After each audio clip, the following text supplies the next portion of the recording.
What is up, true believers? It's Mason here with Comics and Crosses, where we discuss the eternal truths behind our modern mythology. And today I have a very fun, special kind of conversation with a friend of mine on that's going to kind of lead into the new Way of X title that's a part of Hickman's run on X-Men and the whole House of X, Powers of 10 storyline that we've been in the current X-Men series. So this is my friend David, and David is actually, he is written and had published through SoCart and actually more upcoming avenues. His writings, which are really amazing. I'm going to put links to his stuff in the description here. So really in-depth thought about X-Men and this current take on the X-Men and some of the religious themes and symbolism. And David, thanks for joining us. Yeah, thanks for having me here. I've enjoyed your show and enjoy that we get to talk about comics and faith and belief and where that all kind of mixes together. Yeah, it's been perfect because since when I started doing my channel and getting on Twitter and everything, David and I connected on Twitter, and he's actually opened my eyes up to other people who are doing great stuff and writing these great articles. And here I was, on my channel just kind of talking, and I'm no scholarly expert of any kind, but I was just giving my thoughts on comics and faith and the things that I observe from a storyteller's perspective, having been a writer all my life. And then but I love what David does and how he gets really into some of these ideas and kind of expounds upon them, I'd say even better than I do. So we just wanted to have a fun conversation about X-Men and about what's going on in the X world right now, and maybe get into some of the themes that might be explored in this upcoming Way of X story. So David, I was hoping that first off, maybe you could kind of share what are some of the big themes, like religious, faith-based themes that you see coming out of this this time period of the X-Men right now? Yeah, well, definitely.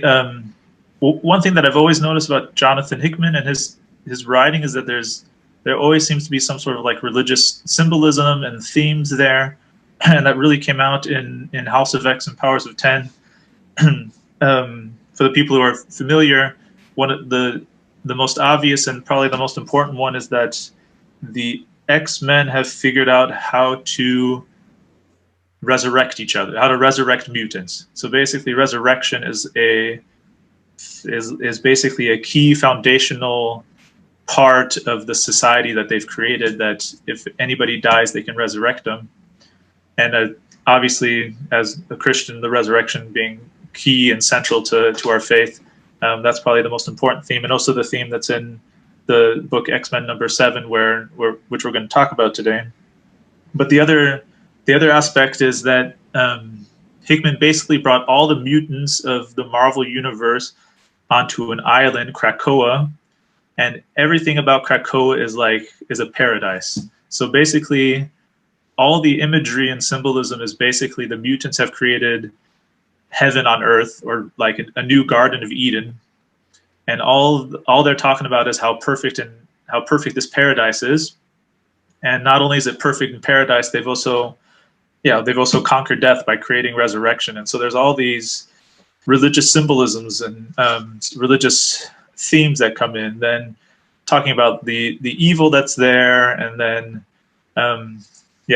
like you mentioned, I'm writing a series on SoCart, basically going issue by issue through House of X, Powers of 10, and picking out religious themes, talking about paradise in the first issue.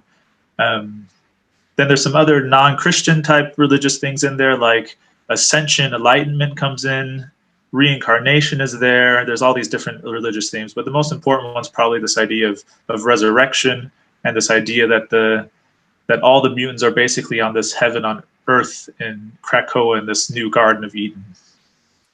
Yeah, absolutely. I mean, yeah, resurrection, obviously that's a big one for us Christian folk. And it's interesting, this perfect kind of paradise that they're trying to create. And even like what as I was kind of re-looking at some of these X-Men stories that have been going on, is it's interesting how the mutant people have all become unified.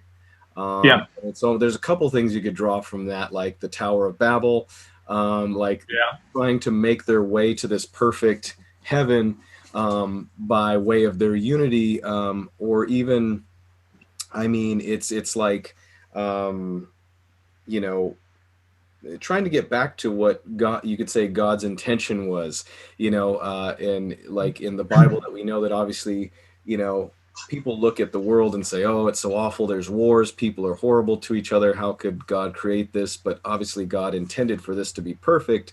And it was sin that has messed things up. So you see them kind of maybe trying to wind the clock back to a perfect situation. And yeah, what I find interesting about that too is sort of in a lot of comics where you get, I think the idea of eternal life or cheating death comes up a yeah, lot, or and obviously having power, so becoming so powerful that you can control things comes up a lot. And something that I've observed is that I feel like eternal life never goes well when it's confined to Earth. And it's when you see things like vampires, like like Krakoa, it always seems to breed more problems. And that I would say is because these characters are, and they should be, are still sinful by nature, are still self-seeking, and so it can never really hold, I guess, the what's needed for it to succeed. Um, what do you yeah. think? Would you agree with me?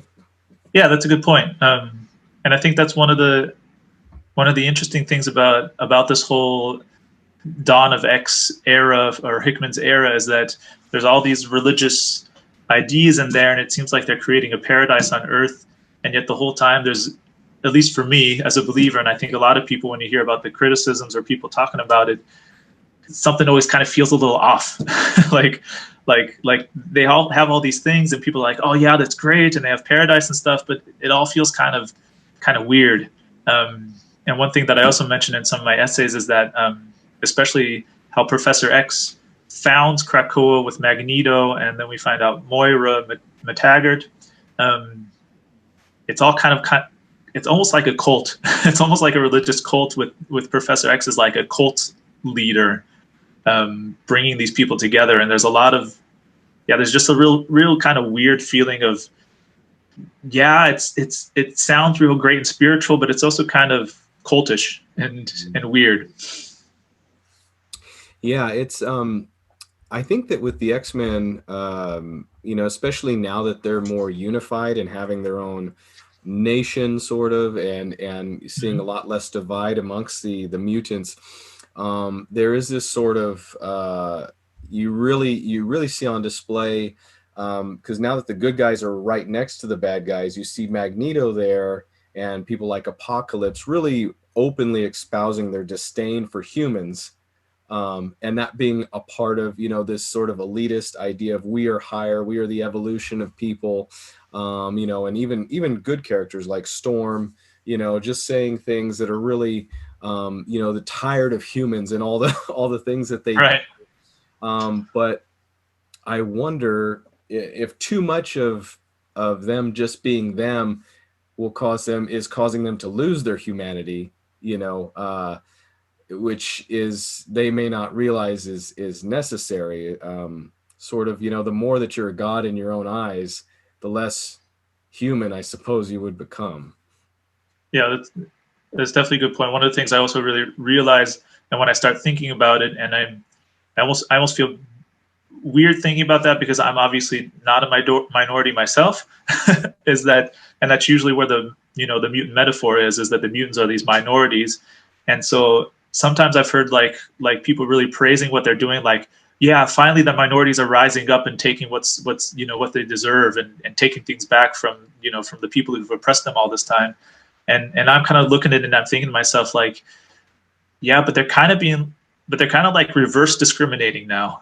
like now the mutants are pushing themselves up to saying, yeah, we're superior than humans, and at some point you're all going to die out and we're going to take over the world.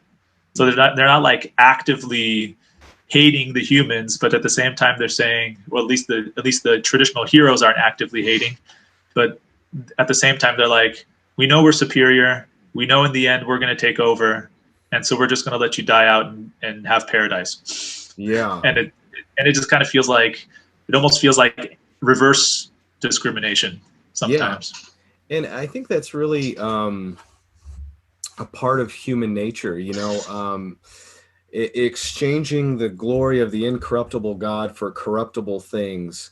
Yeah. In that, I've always observed this ever since I was young. I don't know why. I was always attuned to, I could just see it in my friends, and I could see that people who feel rejected will always reject people or find a way to make themselves more righteous than their rejectors. Um, and that is, I think it's just is human sinful nature, in that unless we accept the righteousness of God and that we are not like him, we are not in fact gods to ourselves, we will always need to make ourselves more righteous than the world around us. It's kind of like a I heard it described as a oneist versus twoist kind of worldview, whereas there is creator and there is creation. So there are two things going on. I am not Okay. like my creator, Yeah. versus where a one kind of, it's all one big pot. So, there is good and evil all amongst people. We all have the capacity, and it's a yin and yang and a swirling. But the problem with that is you end up deeming someone less righteous than yourself. If there is no Right. creator, then it's just us bouncing off of each other. And so from it being as universal and big as that, all the way to people, punk music says, well, all you kids with your expensive clothes and you big corporate, brands, you guys are the ones who are losers. We're cool because we make our own clothes and we listen to music that's Yeah. awesome. And it's just I see it everywhere. And so anyway, I don't know if I should get that big on these ideas, but that's what we're talking Right. about. Yeah. Yeah. And this So issue that you mentioned shows up in this, in the issue that we want to talk about in X-Men 7, that it's also, this topic also comes up of the traditional villains like Apocalypse, like you already mentioned. They talk all about how much better the mutants are than the humans, yeah. and that really brings Nightcrawler, especially in this issue, to kind of question things like, what was Krakoa built on? Is Krakoa built on the idea that we mutants are finally having hope for a future and taking that hope and making something out of it, or or is it really just our arrogance saying we're superior and we're basing our nation on our own idea of superiority? So it's really, yeah, it's definitely a valid question. So Yeah. Yeah. Somebody had turned me on to the issue. I had read um, Dawn, or House of X, Powers of 10, and it's kind of like, okay, this is a crazy world that it's kind of interesting that Hickman's setting up here, and I hadn't followed with the X-Men for a little bit, and somebody asked me specifically if I read issue 7, where the Crucible's happening and Nightcrawler's involved, and there's all this talk about these deep ideas, and I said no, I hadn't. So I picked it up and read it by itself and was just like, wow, this is really fascinating. And I think the big thing that stands out in that is mutants' own idea of their own superiority, and I think separate, I mean, they have physically separated themselves from humans now. They have their yeah, their own island, for crying out loud. So it's really, I think the divide mentally is taking physical form, and it's becoming more and more dramatic. And so I love that I love though that Nightcrawler's a character who's been allowed to carry his faith in comics, and I think I'm glad that writers have recognized that it's an interesting thing about him, right. especially in a world of these kind of non-religious, agnostic characters or whatever. And same thing with Daredevil. There's few characters who've been allowed to kind of carry faith, and writers utilize it as actually something interesting to give them a specific vantage point, or unique perspective. And one thing that I noticed was that Nightcrawler, he kind of, and I don't think it was, I kind of understand it. He says, I end up with more questions, than I do answers, looking at this whole crazy situation. Right. But what do you think about that situation in issue 7? What's going on? Yeah, I definitely like what you talked about with Nightcrawler. And that's one of the things that I really think is a strength of this issue, is that it brings up all these questions, and they're deep questions and they're great questions, but they don't really give any answers in the end, which I think is funny, but I think is great, because I like when my comics and the stories I read make me think and don't exactly like try to preach to me and tell me what all the answers are, but instead just kind of bring up questions and say, now it's your turn to think about it. And that's one of the great things about this issue. Yeah, and one of the questions it brings up, or one of the questions that Nightcrawler also asks, basically in relation to the idea that mutants can basically be resurrected for however long the Earth exists, or however long they have this island of Krakoa and the 5 mutants who are able to resurrect other mutants. And he says, but what happens to your soul when you die then? He said, he's basically asking, is my soul then resurrected in the new body that's resurrected, or is my soul somewhere else? And he also asks real good questions like, what's the point of having faith in heaven, in eternal life in heaven, when with resurrection through these 5 mutants, we're going to actually live eternally here on Earth? Yeah.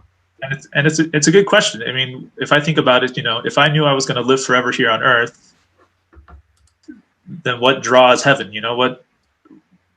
Why would that be something that would interest me if I know I'm just not going to die here anyway?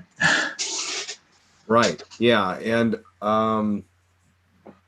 then, I mean, if you think about it, as far as Christian faith, the full story, a lot of times we just talk about, giving your heart to Jesus and being reconciled with God. But the truth is that God's whole intention, this whole story, is that he's going to reconcile his kingdom on the entire earth. This whole idea that I touched on it earlier, that God made earth intending for things to be perfect, he's going to make it right again.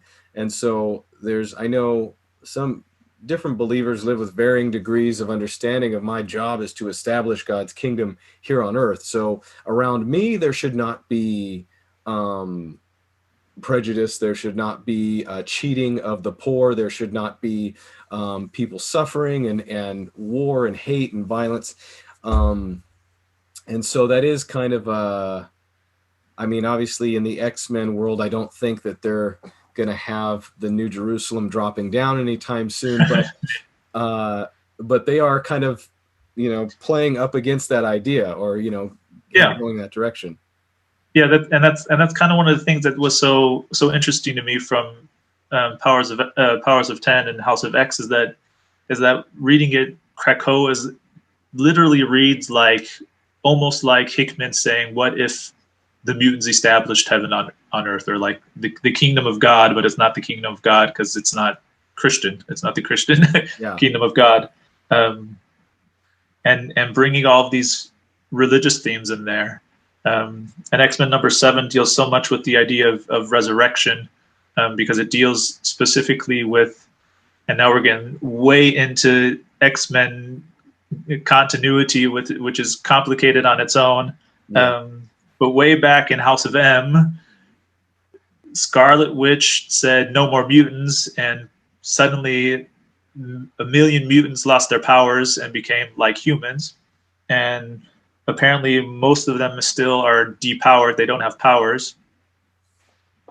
And so the question is, what does Krakoa do with these depowered mutants? They don't have their powers anymore, so they're basically human. Mm-hmm. But they were born mutant and they want to be mutant again. And since they can be resurrected if they're dead, they could be mutant again if they just died, but they're not dead yet. And so It's like, what do we do with these people? And so the answer that they came up with is this ritual that they call crucible, um, which is basically in the end like a ritualistic killing.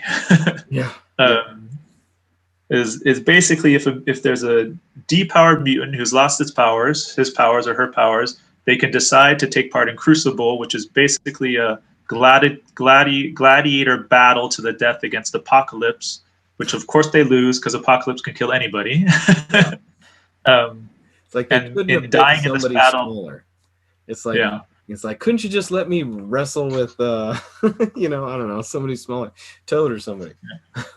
yeah. But the point is dying. I mean, the point is the Yeah. point is they're choosing to die in battle so that they can be resurrected with their powers again.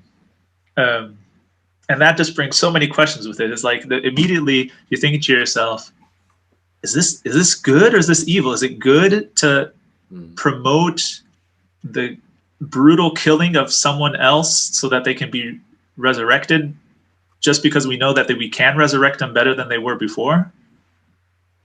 Um, and so basically this whole issue kind of wrestles with this question sometimes and then brings in all these other religious questions because of Nightcrawler's faith and Krakoa, and it's a great issue. Yeah. It's a fun issue.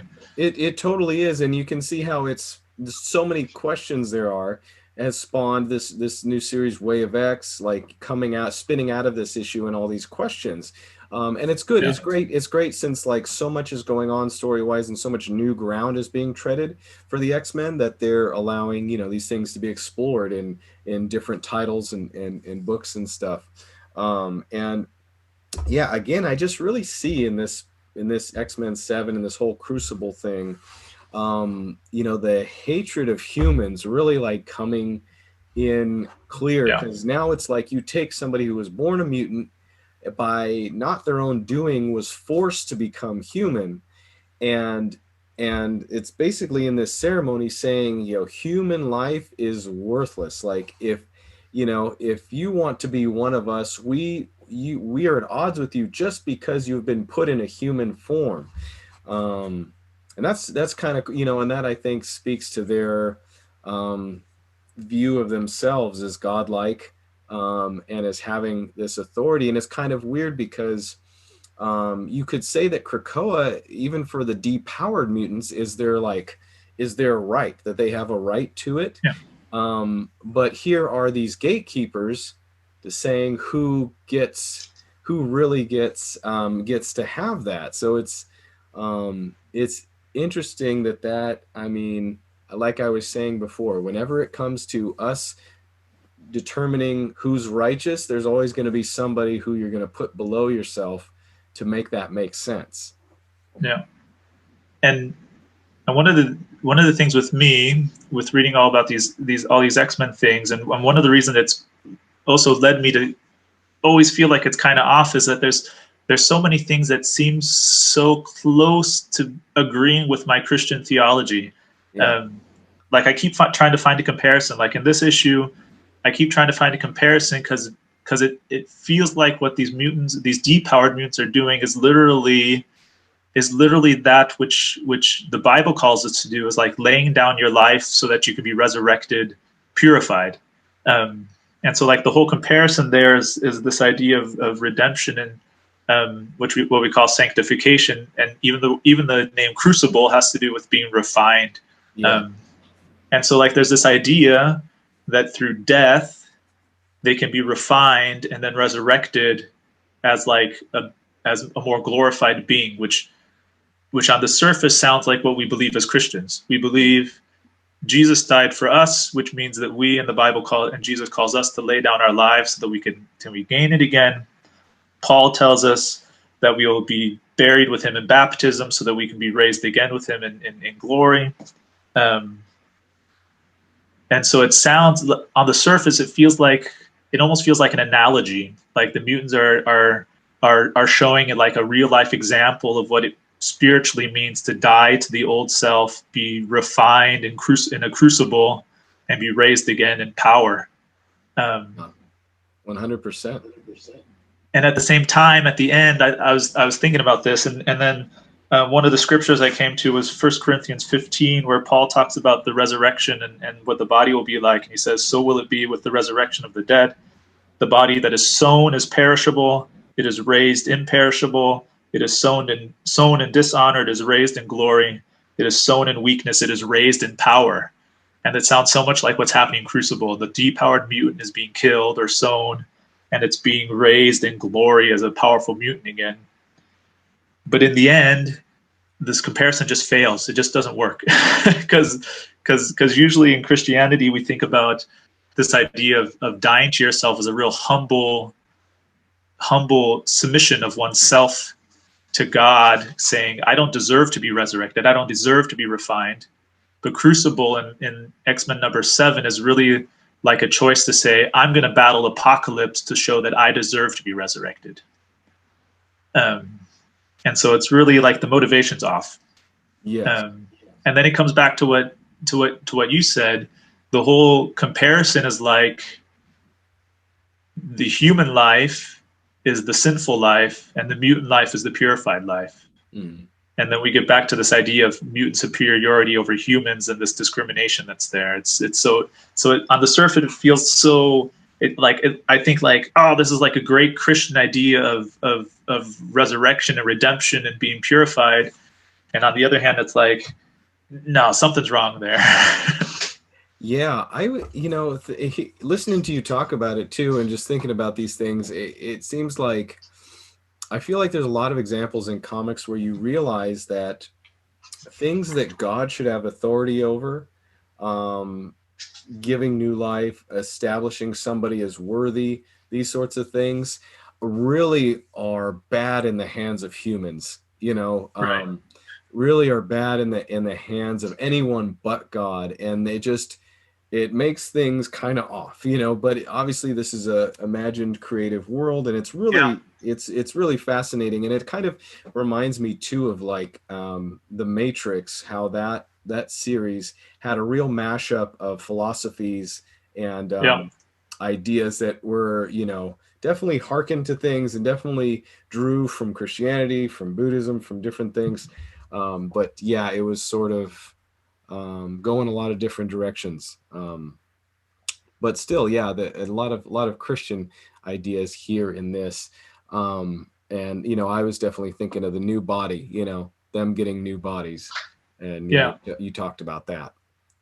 Yeah, and I talk about it especially in my series on Sequart on House of X Powers of 10. Then when I get to the issue of House of X where the resurrection is there, I think I end up writing about 5,000 words about resurrection and Christian theology of resurrection, and all the symbolism is there. They're raised literally naked, but they're not ashamed. So it's like they're literally going back to way Adam and Eve were back in the Garden of Eden, naked but unashamed, in like these new bodies. It's like I said, all the symbolism is there, and at the same time, just like you said, it's all kind of off because like the idea of true redemption through Jesus or the work of God and it isn't there. It's all the mutant's work that's causing all this.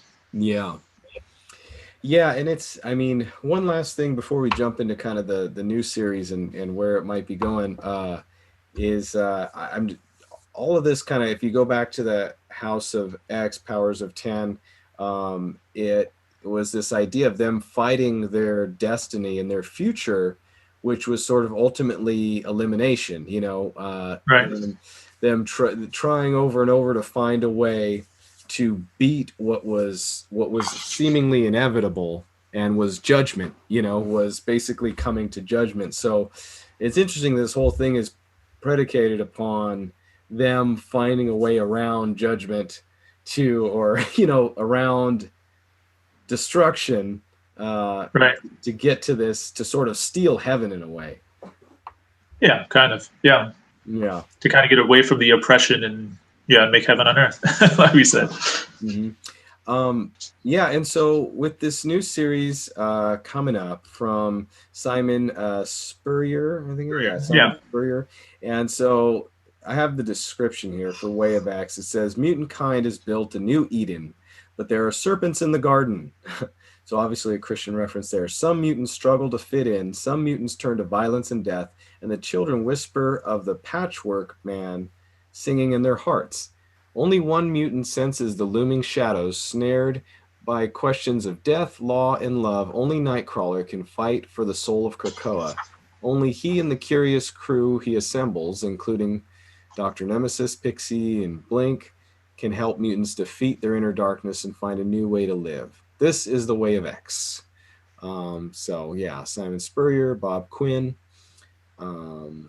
So it sounds interesting, and you sent me over that article interview with Simon Spurrier, and he talks a bit of it. Sounds like they're going to get into those 3 laws that the council Right. kind of establishes, like make more mutants, kill no man, and respect the land. I think it is. Yeah, something like that. Yeah. Yeah. So where do you think they're going to go with this series, and or is there anything you're hoping to see? Yeah, well, it really seemed like this series was supposed to come out out of the conclusion of X-Men #7, and the very last line is Nightcrawler saying, "I think I need to start a mutant religion." Yeah. So basically, Nightcrawler has all these questions about his faith. We already said he's in X-Men he's a Catholic, but Krakoa's asking all these hard questions about his faith, and he's wrestling with these questions, which I first have to say I think is also great, and I think we should also mention it's not wrong to question your faith, and it's not wrong to have questions about your faith. That's so important in strengthening your faith in the end. And that's what Nightcrawler is going through, and he says, "I think I need to start a mutant religion." So the promise seems to be that Way of X is going to explore Nightcrawler trying to establish some sort of mutant religion. Is Spurrier came out. Actually, I just threw in a German word there. Is Spurrier said in a recent interview that Way of X is not a book about religion. Interestingly enough, because everybody's kind of assuming it's going to have to do with Nightcrawler's religion, he says instead it's going to be way more. I still expect it to be about religion. I still think the Way of X is going to be about religion. I think it's going to be about Nightcrawler exploring these questions. Kind of, it seems like there's going to be a lot about this idea of soul and what is the soul of Krakoa, and what is the evil there, and it seems to be a lot about this idea of moral religion of good and evil, and is Krakoa a good thing or an evil thing, or what's the evil corrupting things in our souls? This kind of battle of light and darkness that's there in a lot of religions. Mm-hmm.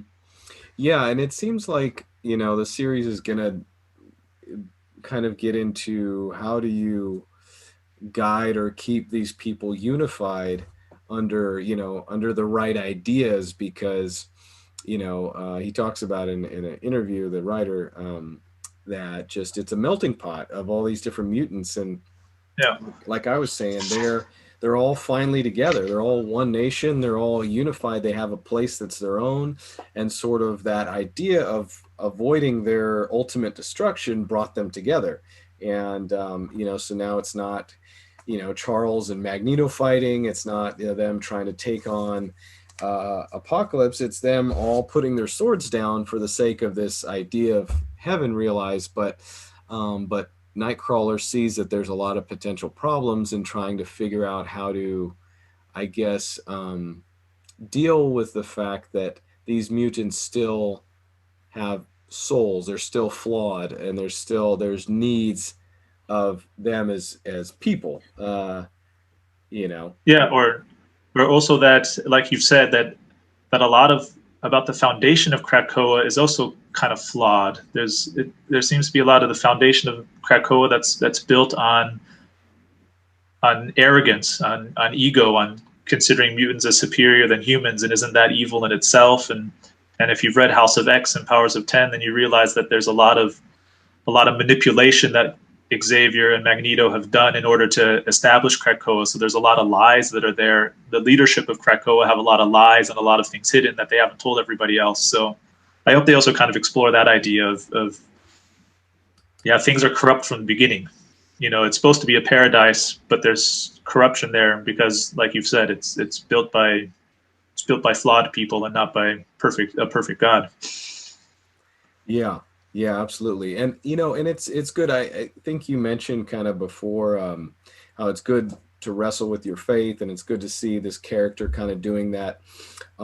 That's something I've thankfully had, pretty receptive people on YouTube and stuff as I've been doing my channel. But I know sometimes there's a sense in with Christians where it's like, oh, should we be doing that? Should we be watching that or reading that or talking about that?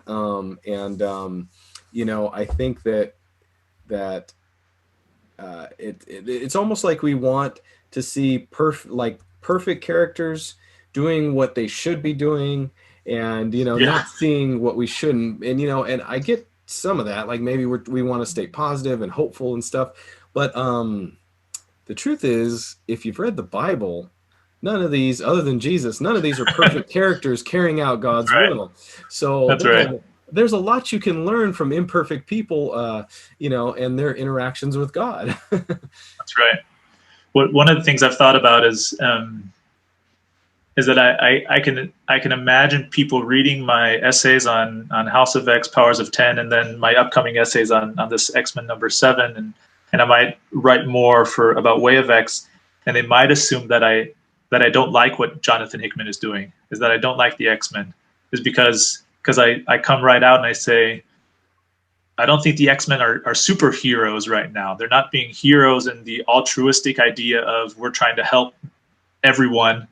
They're much more focused on their own survival and their own perfect paradise, and that makes them not heroes. And I can imagine people saying, "Oh, you just don't like it." And the truth of the matter is, I kind of like the direction that they're going right now because the stories are so good. Yeah. They're really interesting stories that really make us think about deep things. And I'll admit, I like my superheroes to be superheroes and to, in the end, always choose what's good for everyone.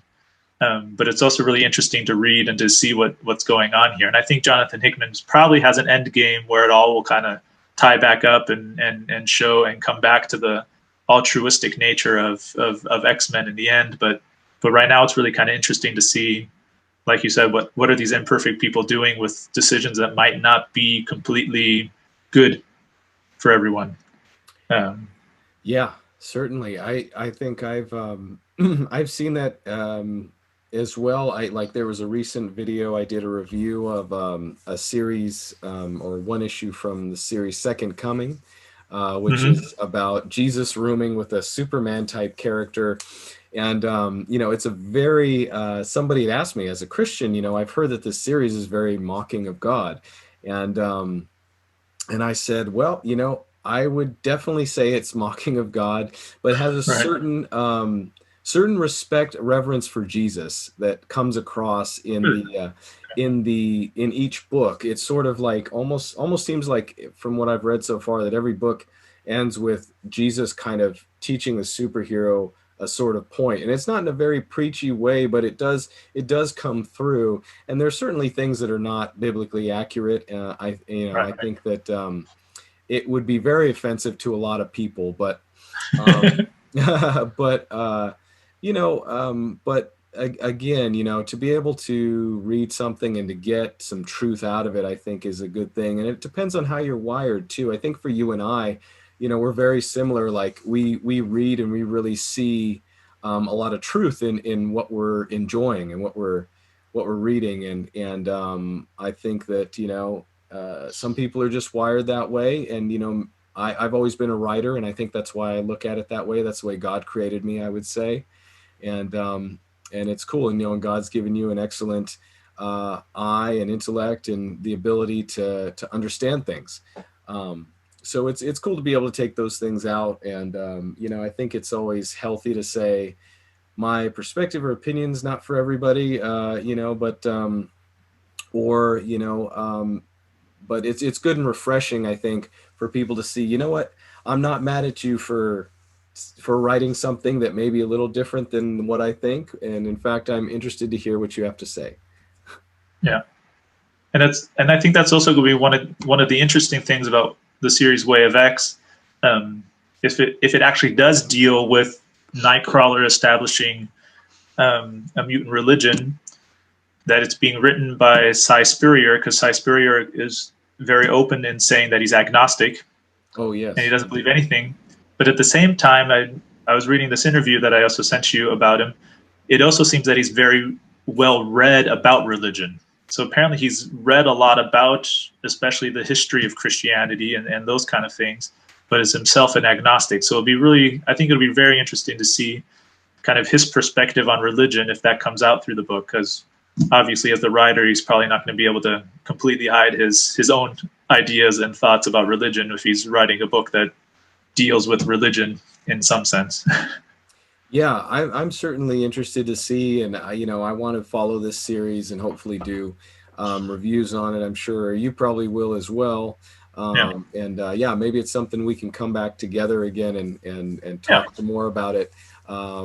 Maybe after the first issue, the first arc, something like that. But yeah, this has been a really cool conversation, and yeah. I've really enjoyed it. And I've like I say, I've enjoyed our conversations just online and as we've been, following different things. And so I wanted to also though make sure to tell everybody, you got that article coming out on AIPT, right?